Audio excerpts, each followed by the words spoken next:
Salam əziz MİQV sertifikasiya hazırlaşan müəllimlər, hamınız üçün xeyirli uğurlu olsun. Mən bugün sizə yeni inteqrasiya testləri təqdim edəcəm. Zəhmət olmasa kanalımıza abunə olmağı, videolarımızı bəyənib şərh yazmağı unutmayasınız.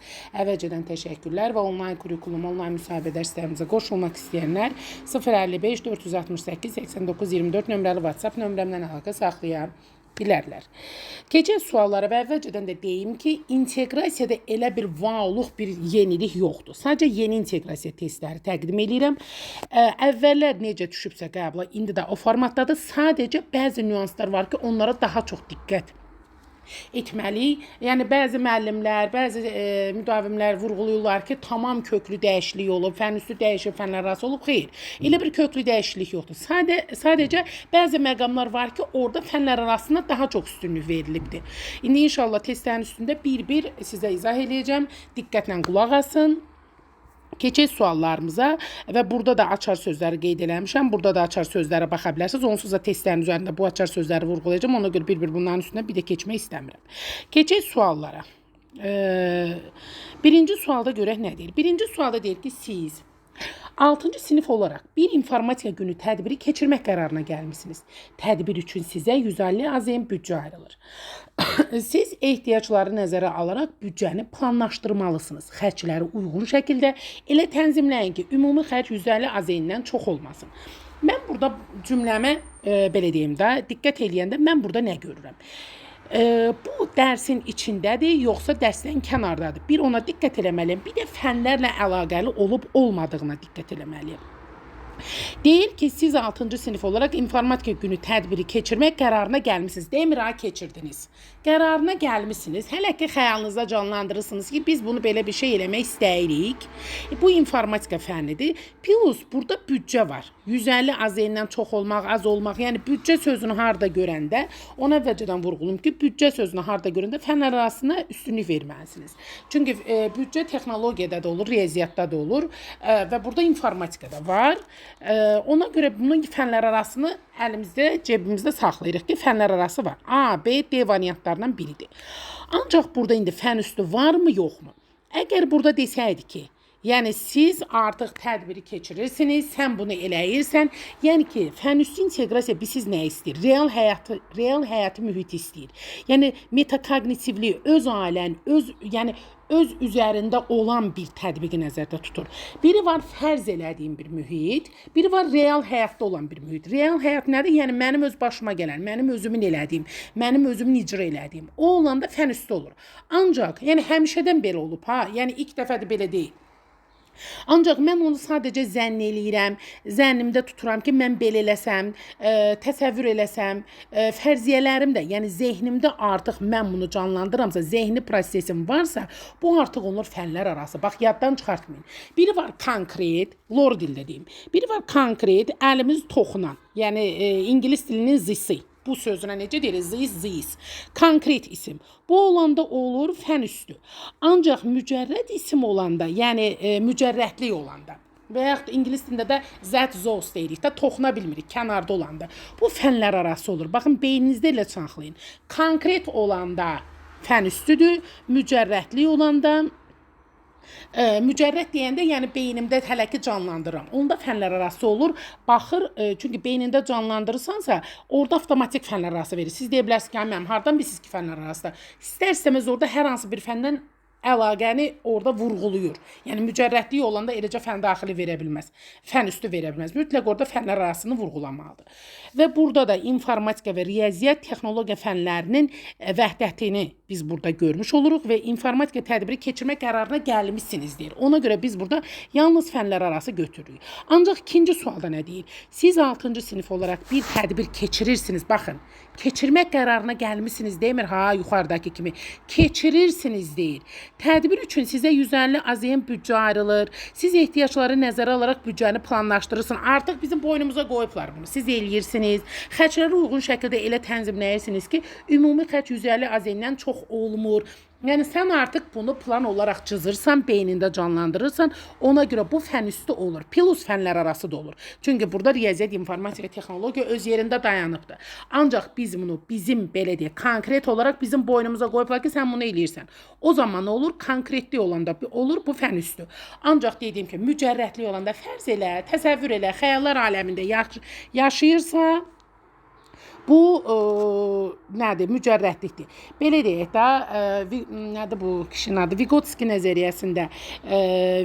nəzəriyyəsində məkan vizual olan qabiliyyət kimdə idi? Xəyallar, çiçəklər, ləçəklər, böcəklər, yəni beynində canlandırır. O fənlər arası olur. Yəni beyninizdə elə canlandırır.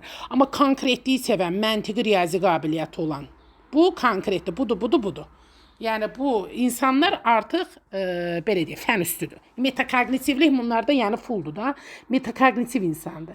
Ancaq mücərrətlik olan sadəcə xəyallar aləminə daha çox üstünlük verir.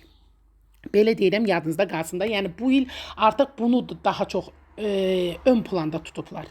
Yəni qaydalar dediyim kimi standartdır. Sadəcə 1-2 nüansı vurğulayıblar ki, belə olanda belə olmalıdır. Yəni cümləni görsəz sizi cümlə çaşdıra bilər. Biri deyir informatika günü tədbiri keçirmək qərarına gəlmisiniz. Birində deyir tədbir keçirirsiniz. Mən özüm bu testləri bu formatda dəyişmişəm ki, görəsiniz ki, yəni necə olsa necə ola bilər. Ona görə 1 D olanda 2, 1-də elə bir yalnız fənlər arası olur, 2-də amma fənlər arası və fən üstü olmuş olur. 2-də A olmuş oldu. 3-cü suala baxırıq. Şagirdlər qrup halında dünyanın müxtəlif iqlim qurşaqlarında yaşayan insanların həyat tərzini araşdırmalı, həmin iqlimdə yaşamaq üçün uyğunlaşdırılmış ekoloji yaşayış məskən layihəsi hazırlamalıdırlar. Daha sonra bu yaşayış məskənini 3D modelləşdirmə aləti və ya interaktiv təqdimat vasitəsilə təqdim etməli və bu yaşayış formasının iqlim dəyişikliyinə qarşı dayanıqlığını əsaslandırmalıdırlar. Mən baxıram ki, burada mənə bir konkret iş verilib, konkret iş icra olunması vurğulanıb, yəni konkret iş icra olunursa, bu fən üstü olur. Tapşırılıb, tapşırılmayıb. Baxıram, tapşırılmayıb. Hələ ki, mən fənlərə baxıram. Coğrafiya var, ekologiyadır və informatika var, 3D modelləşdirmədir. Coğrafiya ilə informatikanın arasında əlaqə olursa, bu yalnız fənlər arası olur, C bəndi.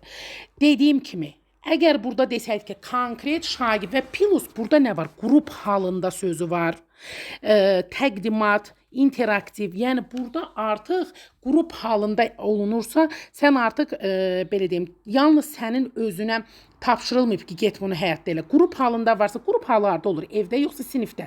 Əlbəttə ki, sinifdə olur, evdə olmur. Bax, elə bu sözdə biz avtomatik fən üstüdən uzaqlaşdırmalıdır. Qrup halında sözü varsa, bu fənlər arasıdır. Fən daxil də ola bilər, amma burada fən daxili şaqili füqi inteqrasiya yoxdur. Amma fən üstü ola bilməz. Çünki qrup halında sinifdə olur, evdə olmur. Yaddan çıxartmayın. Ona görə 3 oldu C bəndi. Ancaq bu sual necə olsa fən üstü olardı. Məsələn, Əli dünyanın müxtəlif iqlim qurşaqlarında yaşayan insanların həyat tərzini araşdırmaq üçün həmin yerlərə səfər edir və həmin iqlimdə yaşamaq üçün uyğunlaşdırılmış ekoloji yaşayış məskən layihəsi hazırlar. Görürsünüz, Əlinin özünə tapşırıb. Şagirdin özünə tapşırıb ki, get, araşdır, tap, gətir, götür, işini icra elə. Şagirdin birinə tapşırsaydı işi, yəni metakognitiv, o da artıq öz məsuliyyətini dərk edir, bilir nəyi, necə, harda eləmək lazımdır. O zaman fən üstü olur. Burada fənlər arasılıq, çünki bir həyat tərzi deyil, müxtəlif iqlim qurşaqları. Bax, məsələn, burada fənlər arası da ola bilərdi, ancaq həm fənlər arası, həm fən üstü yoxdur. Yəni, nəyə görə elə qeyd edə bilərik? Çünki coğrafiya ilə, texnologiya ilə əlaqələndirə bilərik, ancaq belə baxanda burada yalnız coğrafiya var. Ona görə burada fənlər arası götürə bilmərik. Ancaq, yenə deyirəm, görürsünüz, deyir ki, 3-cü sualda desəydi ki, şagird, sən get dünyanı gəz, bu iqlim qurşaqlarında bunları elə, bunları tapşırsaydı, fən üstü olardı. Konkret iş icra olunsaydı. Burada sadəcə deyir ki, qrup halında siz bunu eləyirsiniz.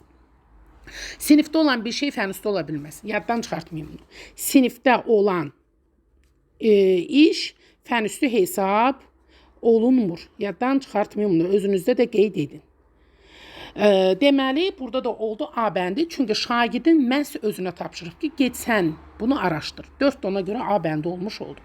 5-ci suala baxırıq. Əli dünyanın müxtəlif iqlim qurşaqlarında yaşayan insanların həyat tərzini araşdırmaq üçün həmin yerlərə səfər edir. Görürsünüz, yenə Şagird getdi səfər elədi və həmin iqlimdə yaşamaq üçün uyğunlaşdırılmış ekoloji yaşayış məskən layihəsi hazırlayır. Baxın, layihə sözü də varsa, mən demişəm, layihə harda varsa fən üstü götürün. Ancaq yeni qaydaya əsasən, yeni qayda deyəndə, yəni layihədə onsuz da belə deyim də, elə bir işdir ki, elə bir iş üsuludur ki, orada mütləq başqa fən də çıxış edirsən. Çünki sən onu yarım il boyu apara bilirsən layihəni.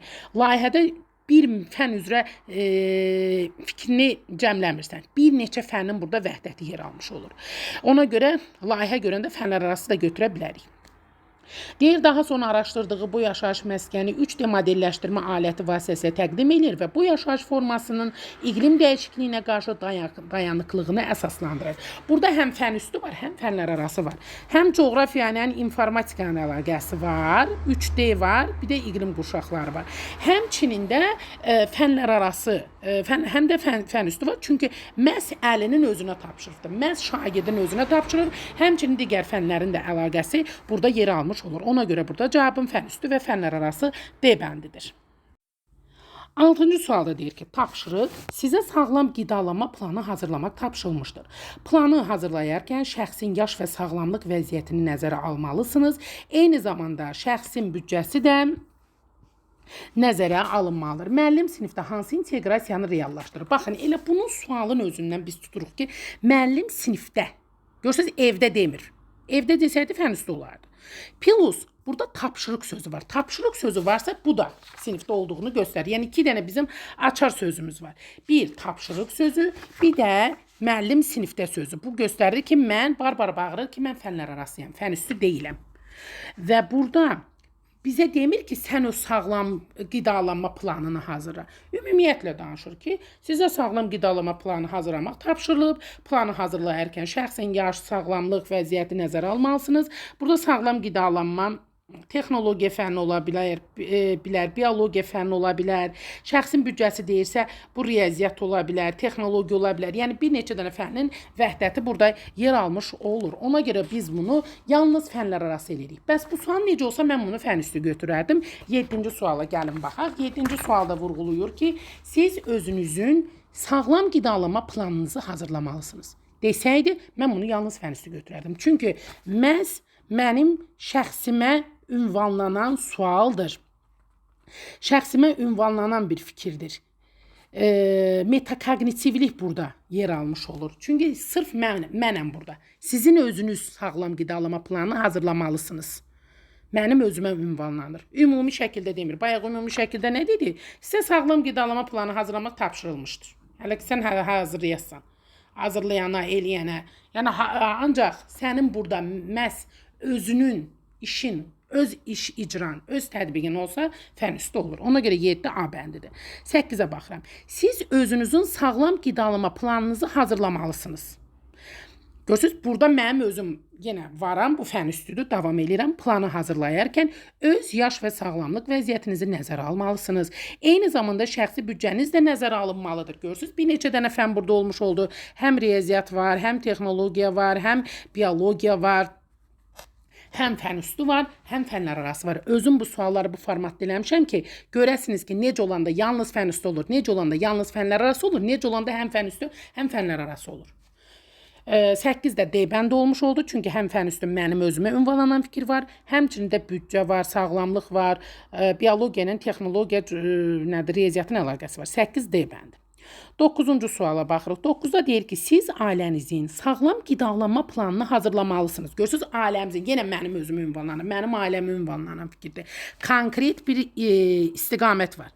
Konkret istiqamət varsa, bu nə olmuş olur? Fən üstü. Planı hazırlayarkən ailənizin yaş və sağlamlıq vəziyyətini nəzərə almalısınız. Eyni zamanda ailə büdcəniz də nəzərə alınmalıdır. Yəni sırf qonşunun ailəsindən danışmır, dünyadakı bütün ailələrdən danışmır. Konkret mənə ünvanlanır və ona görə fən üstü olur. Həmçində bayaq dediyimiz kimi biologiya, riyaziyyatla hesablama olduğuna görə, büdcə olduğuna görə fənlər arası götürürük. Burada da olur cavabım D bəndi. 10-cu suala baxırıq. Tapşırıq, təsəvvür edin ki, Siz ekoloji problemləri araşdıran qrupun üzvüsünüz. Sizə müəyyən bir ərazinin içməli suyunun dadı, iyi və tərkibi ilə bağlı şikayət daxil olmuşdur. Sizin öhdəliyiniz 3 fərqli su mənbəyindən nümunələr götürüb, onların tərkibini, codluğunu, bulanıqlıq dərəcəsini ölçməklə iddianın doğru olub olmadığını müəyyənləşdirməkdən ibarətdir. Datalar toplanmalı, cədvəl şəklində təqdim edilməli və problemin həlli üçün müzakirələr təşkil edilməlidir. Mən burada görürəm nə var? İnformatika var, 3 dedim. Datalar, daha doğrusu datalar cədvəl şəklində var, coğrafiya var, ekologiya ilə bağlıdır. Sonra informatika dedik var, kimyada var, 3 fərqli su mənbəyi, codluq, tərkibi, fizika, kimya, indi mənim ixtisasım deyil deyə tam deyəmərəm, yəni fizika, kimyada burada yer almış olur. Burada fənlər arasıdır. Və ən əsası bu deyil. Təsəvvür edin ki, baxın, konkretlik yoxdur, mücərrətlik var, xəyallar aləmində yaşayır. Xəyallar aləmində yaşamağı fənüstü sevir. Deyir, mən konkretəm, mən metakognitivəm.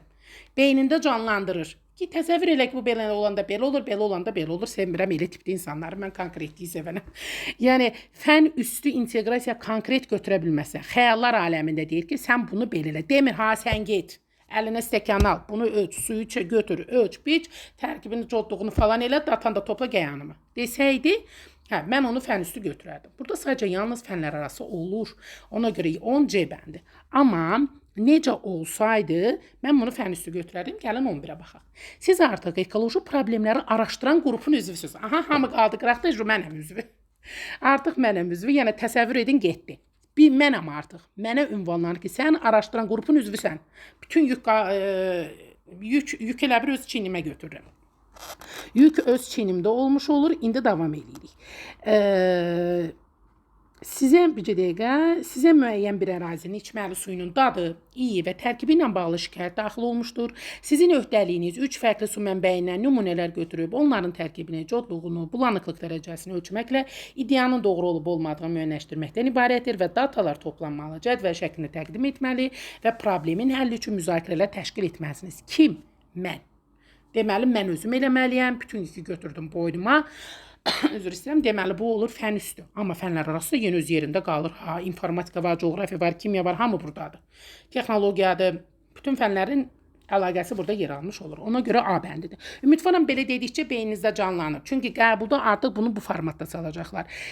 Bir daha deyirəm, dönə-dönə deyirəm, öyrəndiklərinizi kənarlaşdırmayın beyninizdən. Fən arası da bildiyimiz kimdir, fən üstü də bildiyimiz kimdir. Sadəcə fən üstünü daha qabarıq verirlər buradakı. Fən üstüdə metakognitivliyi daha ön planda verirlər ki, bunu sən eləyirsənsə, sənin öhdəliyindədir ki, konkret sənsənsə bu fən üstüdür. Yox, konkret sən deyirsənsə, fənlər arası zehnində canlandırma varsa, təsəvvür varsa bunu fənlər arası götür. Fən üstü götürmə. Deməli, 11-də oldu A bəndi. 12-ciyə baxırıq. Siz evdə suyu elektrik çaydanında bir neçə dəfə qaynadırsınız. Demir, ha, qaynat. Deyir, qaynadırsınız. Ümumiyyətlə danışır da belə. Ümumiyyətlə qaynadırsınız deyir. Bu dəqiqə qaynatmırıq. Gün ərzində bu proses üçün elektrik enerjisi sərfiyyatını və bunun ailə büdcəsinə nə qədər təsir etdiyini müəyyənləşdirin. Burada fizika var, elektrik çaydandır, texnologiya var, riyaziyyat var, büdcə varsa demişəm ki, fənlər arası olmuş, o olur. Ona görə biz bunu yalnız fənlər arası götürürük. Çünki mənim özümə demir, ha, get suyu qaynat. Ümumiyyətlə deyir, qaynadırıq, belə eləyirik, məlumat xarakterli. Bax, ona da fikir verin ki, məlumat xarakterli. Mən dedikcə, baxın, bu açar sözləri özünüzdə qeyd edin. Məlumat xarakterli olanda fən üstü konkret götürməyin. Mənə ünvanlananda fən üstü götürün. Məlumat xarakterli fikirlər fən üstü olmur. Ona görə burada da olur cavabım yalnız fənlər arası. Mənə ünvanlanmır. Amma necə olsaydı, mən bunu fən üstü də götürərdim. 13-ə baxaq. Siz evdə suyu elektrik çaydanında bir neçə dəfə qaynadarsınız. Müəllim bizə tapşırır, deyir, gedin qaynadın. Qaynadarsınız. Bu proses üçün elektrik enerjisi sərfiyyatını müəyyənləşdirərsiniz. Deməli, burada həm fənlər arası var, həm də fən üstü var. Çünki mənim şəxsimə ünvanlanan bir müraciət var. Konkret mənə deyir ki, get bu işi gör. Ona görə 13 Y bəndi. 14-ə baxıram. Evdə suyu elektrik çaydanında bir neçə dəfə qaynadın. Bu proses üçün elektrik enerjisi sərfiyyatını müəyyənləşdirin. Görürsünüz, yenə mənə deyir. Bir neçə dəfə qaynat. Sən də bunu elektrik enerjisi sərfiyyatını müəyyənləşdir. Həm fənlər arası var, həm fən üstü var. Çünki konkret mənə ünvanlanıbdır. Mən də bunu eləyib təcrübə aparmalıyam ki, hə bu belə olanda belə olur, belə olanda belə olur. Yəni öz üzərimdə iş olanda fən üstü olur. Real həyatı mühit olanda fən üstü olur. Metakognitiv olanda, öz ailəm olanda, özüm olanda, amma başqalar öz üzərimdə gördüyüm iş fən üstüdürsə, başqalarının gördüyü iş artıq yəni fənlər arası olmuş olur. Çünki artıq zehni olan bir prosesi də zehnində canlandırırsan. Amma real həyatda özümüzün tətbiq etdiyimiz iş, icra fən üstüdür. Yəni bir də onu sizə deyim ki, yəni şərt deyil ki, fənlərin adı cümlələrdə, yəni suallarda çəkilsin. Fənin adı olmaya da bilər. Həmin fənə aid bir açar sözü, ipucu varsa, sən həmin fəndən onu əlaqələndirməlisən.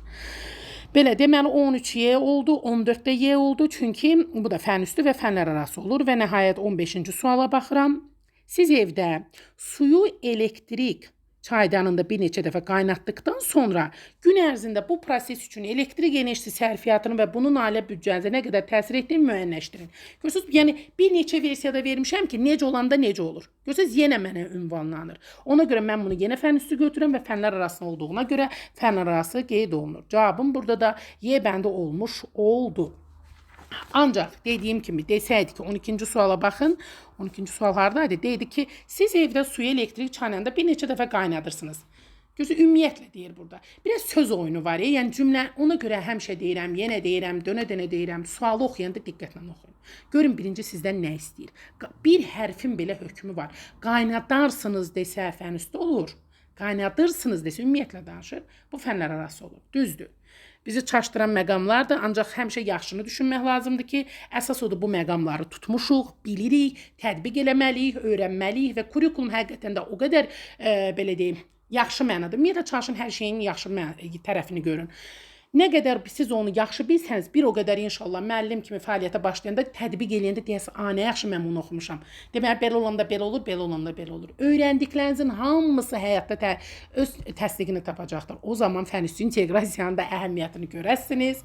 Fən üstü inteqrasiya ümumiyyətlə həmişə ön planda olan bir inteqrasiya olubdur. Yəni mürəkkəb inteqrasiyadır, transfer inteqrasiya da deyirlər. Nə qədər ki, öyrəndiklərimizi həyatda tətbiq eləyiriksə, bir o qədər istədiyimiz nəticəni alacaq. Yəni belə də bir misal çəkim. Məsələn, mən danışırıq ki, hələ müəllim olmamışıq, inşallah olasınız. Mən müəllim olanda belə eləyərəm. Məsələn, bu fəndən, yəni fən yox, yəni hər hansı bir mövzu ilə mövzunun əlaqəsini göstərsən. Bu fənlər arası olur. Ancaq konkret sən müəllim olandan sonra işin icrasını göstərsənsə, bu fən üstü olur. Çünki artıq sənin özün o işin içindəsən. Ümidvaram başa düşdüyü çətin bir şey yoxdur. Yenə bir daha açar sözlər deyirəm. Məlumat xarakterli olanda fən üstü götürmürük. Sinifdə olan iş fən üstü hesab olunmur. Konkretlik varsa fən üstüdür. Yəni məntiq riyazi qabiliyyətdir, metakognitivlikdir. Bunlar fən üstüyə aiddir. Ancaq mücərrədlik, xəyallar aləmində məkan vizual fənlər arası olur.